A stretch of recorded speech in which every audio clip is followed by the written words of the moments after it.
Salut, j'espère que tu vas bien. Je suis très heureuse de te retrouver aujourd'hui pour un nouveau tutoriel polymère.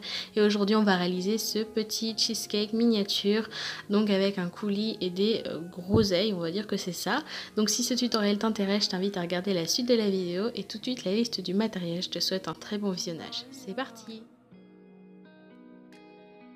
Pour la liste du matériel, tu auras donc besoin d'un rouleau, d'un scalpel, d'une lame, j'en montre toujours deux mais je n'en utilise qu'une seule en réalité, un très petit dotting tool, un pinceau en silicone avec cette forme ici, un pinceau,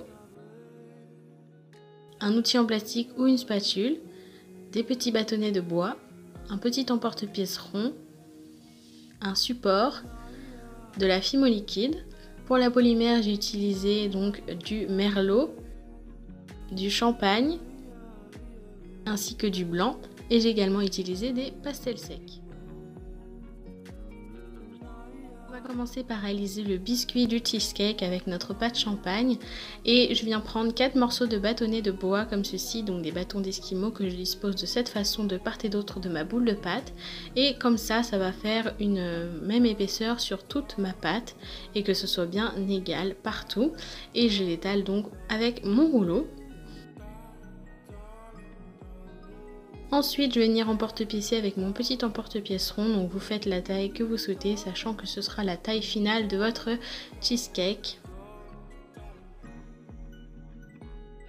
Ensuite, je vais prendre ma pâte blanche et je vais créer un cylindre beaucoup plus épais cette fois-ci, qui va faire une certaine hauteur, je dirais à peu près 1 cm, voire 1,5 cm de hauteur, et on va bien le former et l'aplatir sur les extrémités.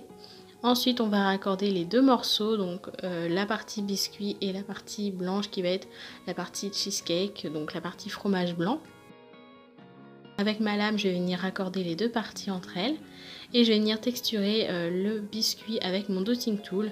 Voilà, vous pouvez texturer également avec une aiguille si vous préférez, mais moi en ce moment je fais plus les textures gâteau avec le dotting tool, je trouve ça beaucoup plus mignon et beaucoup plus soigné. Ensuite, je suis venue colorer légèrement avec un pastel sec ocre avec mon pinceau. Je suis désolée, on voit beaucoup mes cheveux et il y avait le ventilo qui tournait, du coup ça vole un petit peu, je suis vraiment désolée. Et donc je colore au pastel sec seulement sur le côté en faisant attention de ne pas dépasser sur le blanc.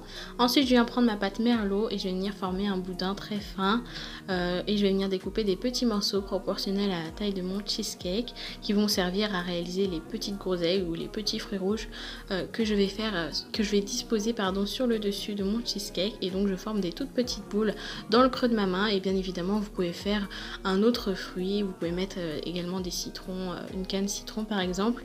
Enfin bref, vous pouvez décliner cette création en plusieurs fois. Ensuite, je prends mon petit dotting tool, je fais un petit creux et avec mon pinceau en silicone, je vais venir faire encore un petit creux dans le petit trou que je viens de faire. Je viens prendre ma fimo liquide que je vais mettre sur mon assiette et je vais venir râper des pastels secs, donc du rouge, également un petit peu de orange, également du violet, un petit peu de marron aussi et une toute petite pointe très légère de noir, et si c'est trop foncé, rajouter un petit peu de fimo liquide pour un petit peu éclaircir le tout. Et je suis venue mélanger tout ça avec ma spatule en plastique ou vous pouvez prendre également un outil que vous avez chez vous. Ensuite, je suis venue mettre mes petites boules dans la fimo liquide pour les recouvrir et je suis venue les disposer sur mon cheesecake de cette manière. Et donc c'est déjà terminé.